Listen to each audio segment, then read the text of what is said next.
Bien-aimés dans le Seigneur, bonjour. Je vous salue tous dans le précieux nom de notre Tata Nzambe du Cameroun, du Congo, notre Seigneur qui a aimé nos ancêtres et qui les a fait venir dans la terre où il avait dit à Abraham, je donnerai une terre à tes descendants, à tes enfants. Je suis votre sœur Mélanie. Aujourd'hui, nous allons encore parler de ce que le Seigneur nous révèle, frères et sœurs. La Bible dit dans le livre de Jérémie 33 à partir 3, du verset 3, il dit, invoque-moi, je te répondrai, je te montrerai des mystères cachés que tu ne connais pas, frères et sœurs. Le Seigneur dit encore dans les Écritures, ce qui est caché est pour lui, frères et sœurs. Ce qui est révélé est pour nous. Frères et sœurs, il y a des choses que tu peux avoir. Frère, c'est pas par ton intelligence que tu conçois toutes ces choses. C'est l'intelligence que le Seigneur te donne. C'est la pensée de Dieu qui te communique.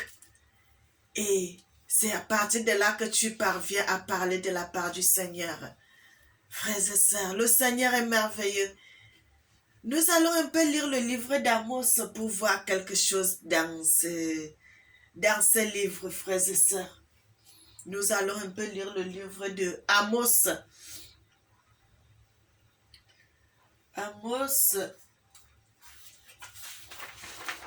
Nous allons aller dans le livre d'Amos. J'ai même pas pu écrire ça, frères et sœurs. C'est pas grave. Je connais déjà tout ça dans ma tête. Ah oui, je suis même à la page.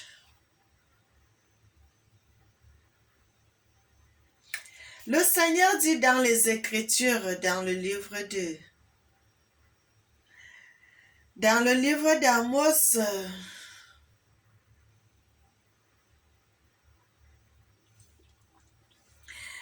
le livre d'Amos, Amos 6 à partir... le livre d'Amos 7.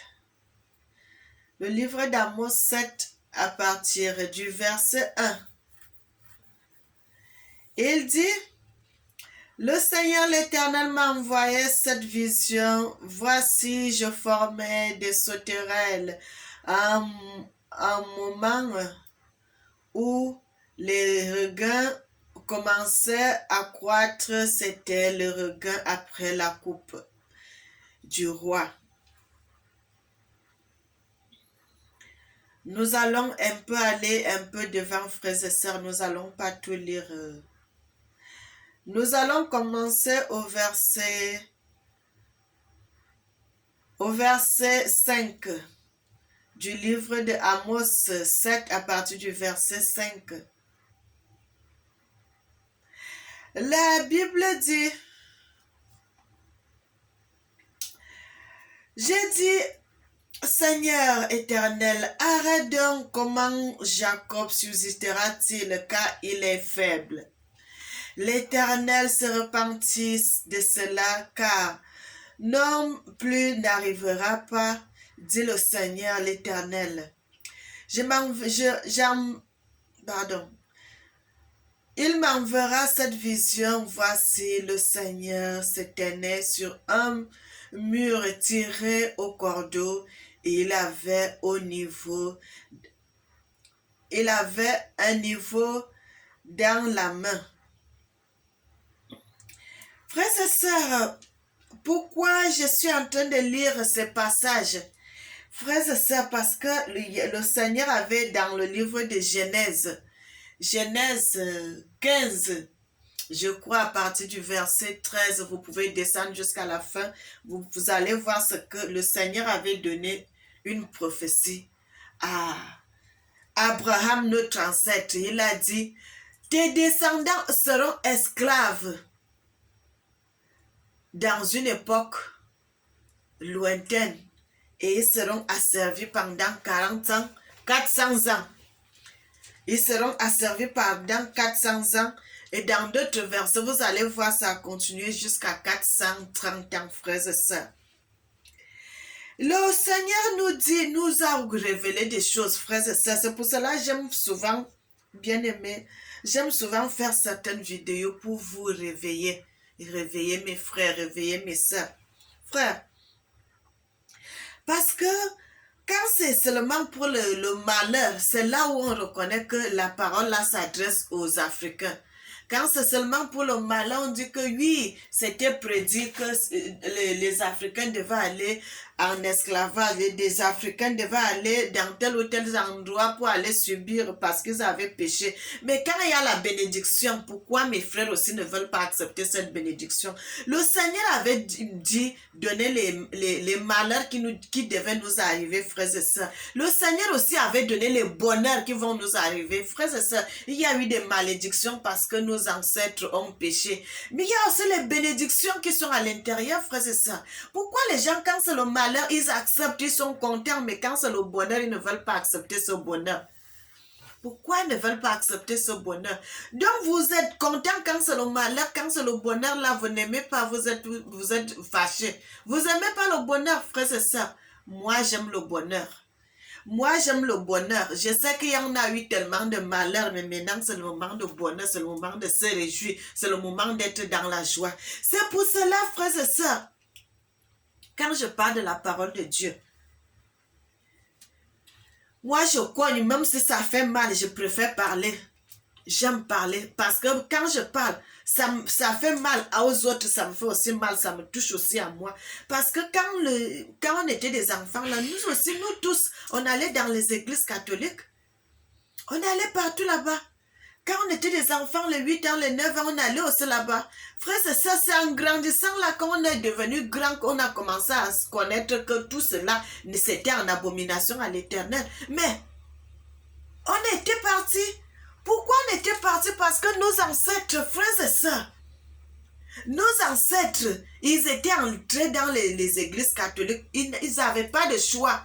C'était aller ou ne pas. Si tu ne partais pas, c'était la mort qui était derrière toi. Parce qu'il y en a eu des gens qu'on a coupé les mains, on a coupé les pieds. Si tu refusais, c'était terrible, c'était dur, c'était trop dur. Donc, les gens qui ont vu comment on avait coupé les mains des gens, comment on avait coupé les pieds, qu'est-ce qu'il fallait faire? Il fallait seulement aller pour ne pas aussi être battu. Comment on pouvait battre un homme devant sa femme, devant ses enfants? Frère. Et c'est parce que le Seigneur nous avait dit, le Seigneur avait prédit cela dans les Écritures, le Seigneur avait prophétisé dans la bouche des prophètes. Frère, lorsque Jérémie parlait, Jérémie était on le détestait. Jérémie n'était pas mort parce que le Seigneur n'avait pas voulu qu'il puisse mourir. S'il s'était prévu qu'il devait mourir, il mourrait. Parce qu'il parlait les choses dures, ça énervait tellement les gens que les gens, à chaque fois, Jérémie était battu. Jérémie, on l'avait fait descendre dans un puits où il n'y avait pas d'eau. Parce que Jérémie parlait les vérités. Ces vérités-là faisaient mal, ces vérités-là étaient dures. Les gens ne voulaient pas entendre les vérités. Frères et sœurs, même jusqu'à notre époque, jusqu'à notre époque, quand je fais des vidéos, j'ai dit des vérités. Mais beaucoup de gens ne veulent pas entendre mes vérités que je suis en train de dire. Quand tu commences à dire les vérités, les gens n'aiment pas. La Bible dit dans les derniers temps, dans le livre de 2 Timothée, les gens seront fanfarons, égoïstes, amis de l'argent, aimant les gens, détestant les gens de bien. Ils vont aimer ce qui n'est pas bien. Mais les gens qui parlent du bien là, ils vont les détester. Et ça aussi été comme ça à l'époque de Jérémie, ça a été comme ça à l'époque d'Élisée, ça a été comme ça à l'époque d'Élie. Tous ces gens-là ont subi. Ça ne s'est pas arrêté. Ça continue encore, frères et sœurs. Quand tu dis les vérités, les gens n'aiment pas. Les gens n'aiment pas que tu dises les vérités. Les gens aiment ce qui n'est pas l'évangile de caresse. Pourquoi les gens sont remplis dans les églises, frères et sœurs, dans les églises de réveil, les églises de pentecôtistes? Pourquoi les gens sont remplis dedans? Parce que les pasteurs ne disent pas que vous devez vous repentir, vous devez laisser les abominations, vous devez laisser tout ce qui est mauvais. Les gens, et ils ne disent pas trop de choses comme ça. Et c'est pour cela que les gens sont remplis là-bas parce que ce sont l'évangile de caresse. Quand les gens parlent, le pasteur est là, il parle, il donne l'argent, frères et sœurs. Les gens qui aiment être bien vus, ils donnent l'argent. Ils seront les amis du pasteur. Là, le pasteur, le jour que le pasteur va prêcher, il ne va pas parler mal de lui. Même s'il fait ce qui est mauvais, le pasteur ne va pas parler parce qu'il sait que s'il commence à parler ce qui est mauvais de la personne ne donnera plus sa dîme, la personne ne donnera plus son argent et il va perdre une de ses fidèles. Et comme il ne veut pas perdre une de ses fidèles, même si la personne a fait ce qui est mauvais, le pasteur ne va rien dire. Ça va aussi de même avec le pasteur, frères et sœurs. Vous allez voir un pasteur qui est de gauche à droite, il fait la débauche, il fait ça, il fait ça, il fait ça. C'est le moment. Mais le Seigneur dit, ces pasteurs-là, le Seigneur les a déjà vomis. Le Seigneur dit, il les a vomis. C'est pour cela, au dernier jour, ils diront, Seigneur, Seigneur, n'avons-nous pas prophétisé à ton nom? Il dira, je ne vous connais pas. Parce que quand un pasteur va aller voir les marabouts pour venir et faire les miracles dans l'église, les miracles là sont les miracles de Dieu ou bien c'est les miracles de Satan, frères et sœurs? Dites-moi, c'est les miracles de Dieu? Parce que si quelqu'un va aller prendre un démon qui viendra chaque fois qu'il va appeler un certain nom ou quoi que ce soit, le démon là va commencer à agir, les gens vont commencer à tomber. Il y a d'autres qui vont se blesser, ainsi de suite. On va dire que, oh, le pasteur a fait des miracles. Les gens vont dire, ah, tu vas voir les styles de personnes là, les gens sont derrière. C'est pas les miracles de Dieu. C'est un esprit démoniaque qui est en train d'agir et les gens croient que c'est l'esprit de Dieu. Les gens, c'est pas l'esprit de Dieu. Frères et sœurs, le Seigneur dit quelque chose peut-il arriver à quelqu'un sans que moi, l'Éternel, je le sache?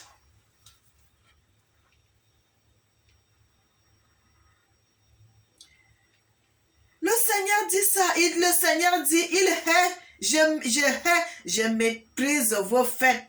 Je puis sentir vos encens. Frère, les choses qu'on fait dans les églises catholiques, on soulève les encens. On fait ça. Mon frère, ma soeur, tout ça là, c'est rien devant le Seigneur. Le Seigneur dit, il n'en a pas besoin de tout ça. Parce que déjà, une église qui en a mis le bois, quelqu'un accroché sur le bois, le Seigneur n'est pas là. Les gens vont seulement s'asseoir là-bas, il n'y a rien du tout. C'est pour cela que tu vas voir beaucoup de sorciers aiment aller dans les églises catholiques, frères et sœurs, parce qu'ils savent qu'il n'y a pas l'esprit de Dieu là-bas, ils peuvent aller faire la sorcellerie, ils peuvent tout faire. Tu vas voir l'autre dire, oh, moi je suis maman catho, moi je suis ceci, frère. Parce qu'elle sait qu'elle est sorcière. Une sorcière ne peut pas aller dans une place où on parle vraiment de Dieu, parce qu'il sait que c'est le feu qui va la brûler là-bas. Et là-bas, dans les églises catholiques, là, il n'y a rien. Elle préfère aller rester là-bas, sa chose. Parce qu'elle préfère protéger la sorcellerie qui est en elle que d'aller chercher la face du vrai Dieu. Frère, là, il se dit qu'ils sont en train de servir Dieu. Ils ne servent pas Dieu, ils servent le diable. Bien-aimés, nous allons parler de l'histoire d'un homme dans la Bible. Nous allons parler de l'histoire de Mephibosheth et l'histoire de David, frères et sœurs. Il y avait eu un roi, frère, un roi qui avait gouverné à l'époque très lointaine, quand le Cameroun et le Congo et la Centrafrique faisaient encore partie d'un seul peuple, avant qu'on ne sépare, on divise, mettre les frontières, les frontières comme on avait mis les frontières. Mais il y avait des rois qui gouvernaient. Le Seigneur nous parle de ça, l'autre qui avait gouverné. Le Seigneur nous a parlé à l'autre, Saül qui avait gouverné. Le Seigneur nous a parlé de Salomon qui a gouverné. Le Seigneur nous a parlé de l'autre aussi, de David. Parce que Salomon était le fils de David, frères et sœurs. Je ne sais pas si c'est les mêmes noms, mais quand même, cette histoire-là, c'est une réalité, c'est des choses qui se sont passées. C'est les gens qui ont gouverné en Afrique subsaharienne, Cameroun, Congo, Centrafrique, le Gabon aussi. Ils avaient tout un seul roi, frères et sœurs. Et là, nous allons regarder cela dans les Écritures. Dans le livre de Samuel, frères et sœurs, je ne vais pas lire l'autre partie, vous pouvez lire, vous pouvez voir quand David était devenu roi, il avait cherché, parce qu'il avait fait une alliance avec le fils de Saül, qui était Jonathan, lorsqu'ils avaient fait l'alliance. Et quand il est devenu l'autre roi, il a cherché, il a demandé s'il y avait quelqu'un de la maison de Saül pour que lui fasse du bien, parce qu'il avait fait l'alliance avec le fils de Saül, Jonathan. Et on l'avait dit qu'il y avait un fils, Jonathan avait laissé un fils, et c'est son fils qui était là, il est perclus des pieds. David il a tout fait, il a contacté le monsieur et il a fait du bien à cet homme. Frères et sœurs, et dans le livre de Samuel 19 à partir du verset 24, je ne vais pas tout lire l'autre partie, je vais seulement prendre une partie. Quand à verset 24 dit, 2 Samuel 19 à partir du verset 24. Il dit, quant à Mephibosheth, le petit-fils de Saül, il descendit à la rencontre du roi. Il n'avait pas pris soin il n'avait pas pris soin de ses pieds, il n'avait pas pris soin de sa moustache, n'avait pas plus laver son vêtement depuis le jour où le roi était parti jusqu'au jour où il revint en paix. Et voici ce qui se passa. Frères et sœurs, je voulais seulement vous montrer la petite partie là du verset 24 jusqu'au verset 25. Là, le Seigneur nous parle d'un homme, le petit-fils de Saül. Le petit-fils de Saül, frères et sœurs, qui était le fils de l'autre, Jonathan. Le Seigneur nous parle de Saül, qui était le roi et qui avait fait ce qui était mal. Il était parti mourir en guerre avec son fils Jonathan. Frères et sœurs, mais le Seigneur nous parle de Mephibosheth, qui était son petit-fils, il avait les plaies perclues, il avait mal aux pieds, ne marchait pas très bien parce que vous pouvez relire l'histoire, c'est dans la Bible, frères et sœurs. Si vous retournez en arrière, vous allez voir ce qui était arrivé à ce garçon. Et son histoire aussi est dans la Bible, frères et sœurs. Et lorsqu'on continue dans l'autre partie, nous allons voir une chose que le Seigneur nous dit dans les Écritures, frères.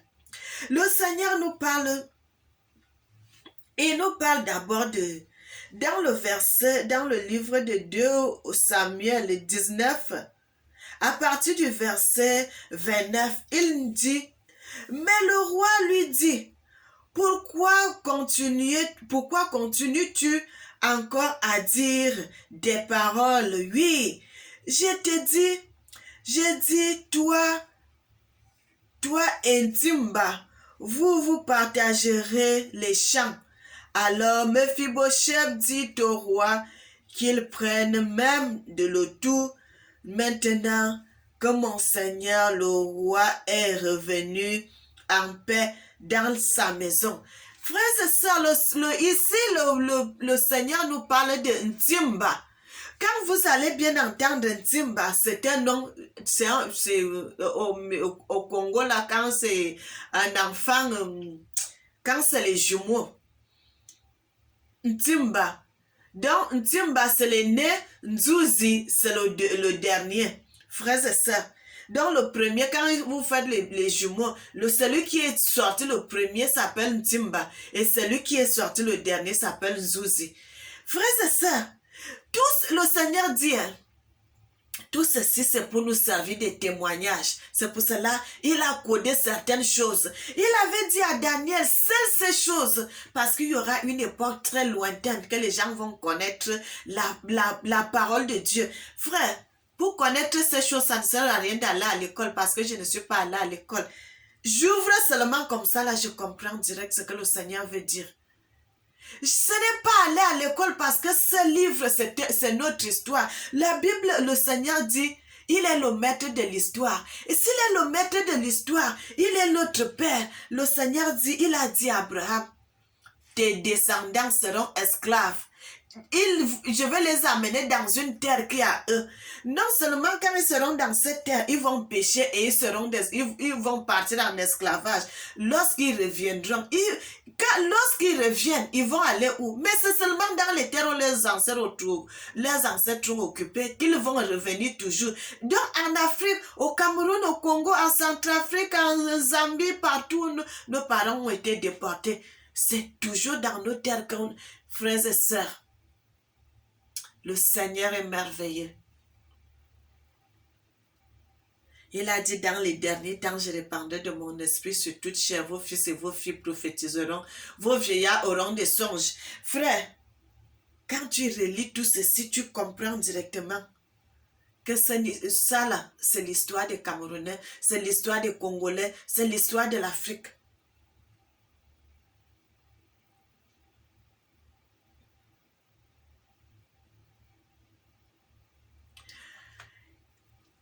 Maintenant, et on a parlé d'un Timba.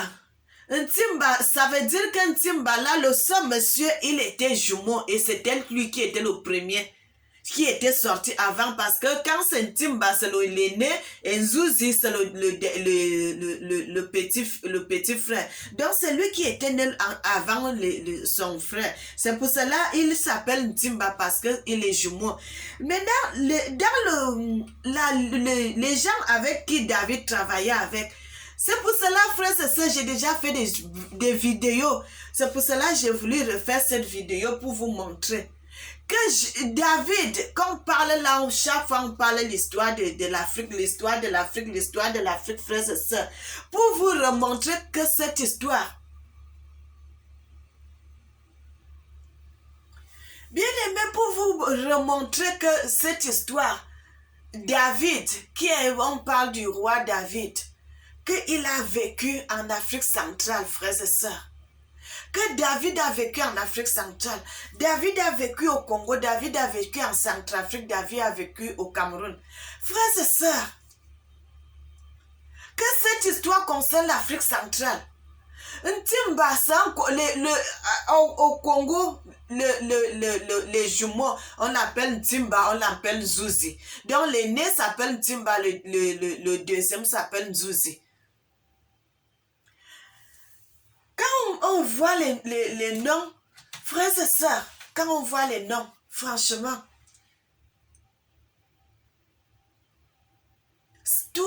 tu vas voir tous les noms du Cameroun, les noms du Congo.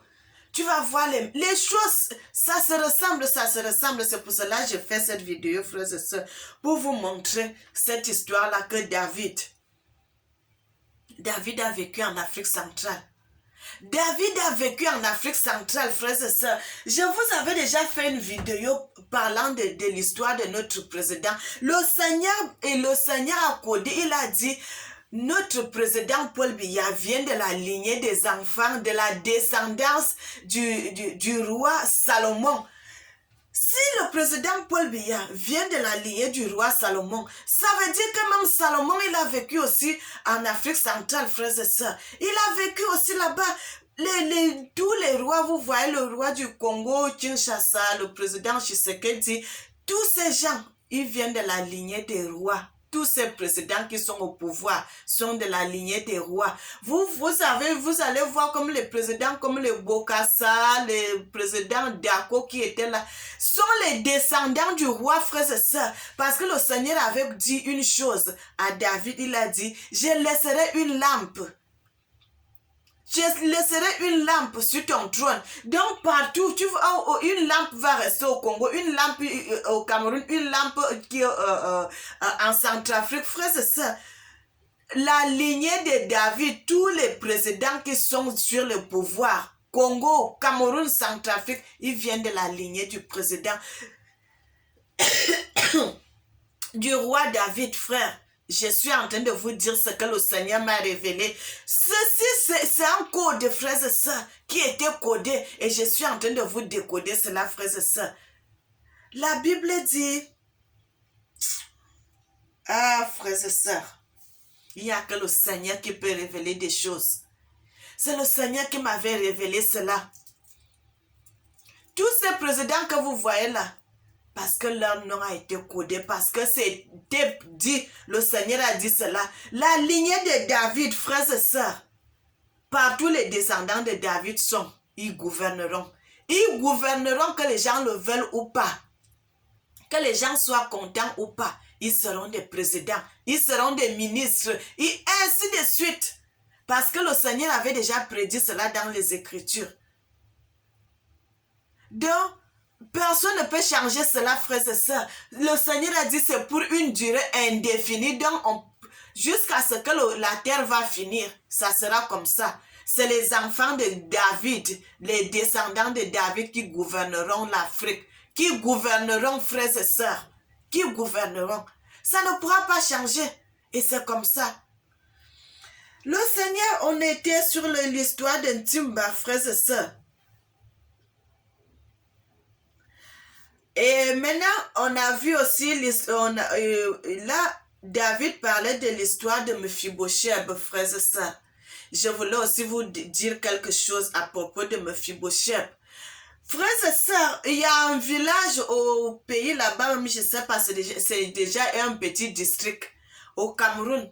Quand tu vas sur la route de Samelima, avant d'aller sur la rue de Bolova et Bolova Samelima, tu vas arriver dans ce village-là. Là-bas, on appelle le village là Metet. Les Camerounais, en tout cas les Camerounais connaissent cette histoire que je suis en train de vous raconter là. Le village là s'appelle Metet, c'est un district maintenant. Et dans le village là s'appelle Metet, il y a un hôpital dans le village là. L'hôpital là, c'est un grand hôpital, c'est comme à peu près comme l'hôpital central comme nous avons à Yaoundé. L'hôpital là s'appelle Fibot. Les Camerounais connaissent l'histoire que je suis en train de vous raconter ça aujourd'hui. Frères et sœurs, l'hôpital là, c'est les Européens, c'est les Américains, c'est les Suisses qui travaillent dans cet hôpital. Ils viennent avec les médicaments à l'époque de... L'hôpital là, ce n'est pas aujourd'hui qu'ils ont ouvert cet hôpital, frères et sœurs. L'hôpital là est depuis... Je ne sais pas quelle année je suis née, je suis venue trouver que l'hôpital existe. Donc, c'est depuis l'époque de David, très très lointain que cet hôpital existe. Et cet hôpital existe encore jusqu'aujourd'hui, frères et sœurs. Le Seigneur a dit tout ce qu'il avait laissé dans les Écritures, rien ne peut changer, ça sera toujours la même chose. Au pays, il y a l'herbe qu'on mange. Quand on mange le ndolé, l'herbe qu'on prépare le ndolé avec l'arbre, là, on appelle ça mes têtes. Et quand vous allez dans ce village-là, vous allez trouver les arbres là, beaucoup, parce que c'est le nom de l'arbre là qui a donné le nom de mes têtes, parce que l'arbre là est trop amer. Et dans le village là, frères et sœurs, l'hôpital Fibot, l'hôpital Fibot, c'est le nom de Mephibosheth. Ça existe depuis que Mephibosheth, jusqu'à aujourd'hui, cet hôpital existe encore. Frères et sœurs, je voulais vous dire quelque chose. Vous savez, il n'y a que nous-mêmes, les gens qui sont concernés, les gens de l'histoire qui ne connaissent pas cette histoire. Même les Européens connaissent les vraies histoires que nous-mêmes, nous ne connaissons pas, frères et sœurs. Pourquoi cet hôpital existe toujours? Le Seigneur a dit, hein, pour que ça nous serve de témoignage.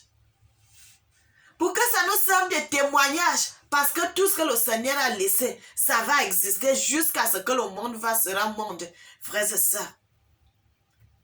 Cet hôpital, Mephibosheth, on a écrit ici Mephibosheth, c'est pas Mephibosheth, dans la Bible, c'est Fibot, le nom du petit-fils de Saül. Fibotte, que l'on a laissé l'hôpital à son nom jusqu'à aujourd'hui, ça existe encore, là où cet homme avait vécu, frères et sœurs. Allez au Cameroun, vous, tous les gens qui sont sur la rue de Samelema vont vous amener dans cet hôpital, frères et sœurs. Ce n'est pas des choses que des fables, c'est des choses qui sont réelles. C'est des choses qui sont réelles.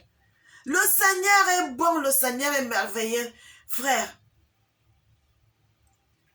le Seigneur a dit, tout ce qu'il avait laissé, il n'y a rien qui a changé. C'est pour cela, en temps, je voyais les frères, tout ce que le Seigneur nous a laissé. Vous savez, les frontières que le Seigneur a laissées, à partir des frontières qui sont vers le Congo, là-bas, jusqu'aux frontières qui sont vers le Cameroun.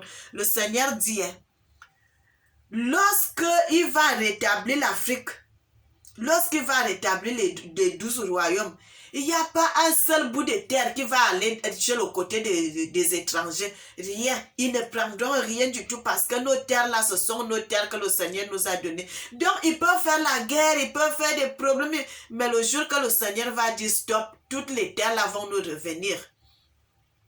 Toutes les terres là vont nous revenir, frères et sœurs. Donc, ne vous inquiétez pas. La guerre peut faire des années, la guerre peut durer 100 ans. Mais le moment venu, le Seigneur va dire, il va rétablir. Le Seigneur dit, il va rétablir Jacob dans sa gloire. Le Seigneur va rétablir l'Afrique centrale dans sa gloire. Et nous serons les premiers dans le monde. Frères et sœurs, l'Afrique centrale sera le numéro 1 dans le monde. Parce que toutes les lois qui sont là, frères et sœurs, je ne sais pas, c'est que nous-mêmes, nous ne connaissons pas la valeur que nous avons devant Dieu. Nous ne connaissons pas la valeur que nous avons devant le Seigneur.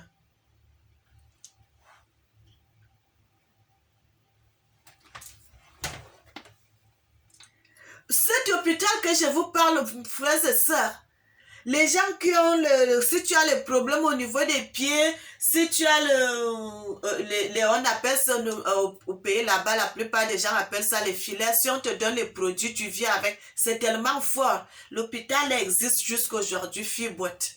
L'hôpital Fibotte,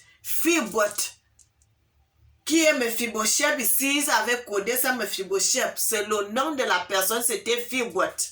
Et cet homme-là a vécu au Cameroun, mais tête. Son hôpital est resté dans la place où cet homme avait vécu, frères et sœurs, jusqu'à aujourd'hui. Le Seigneur nous a laissé tout devant nous, frères et sœurs. Tout devant nous.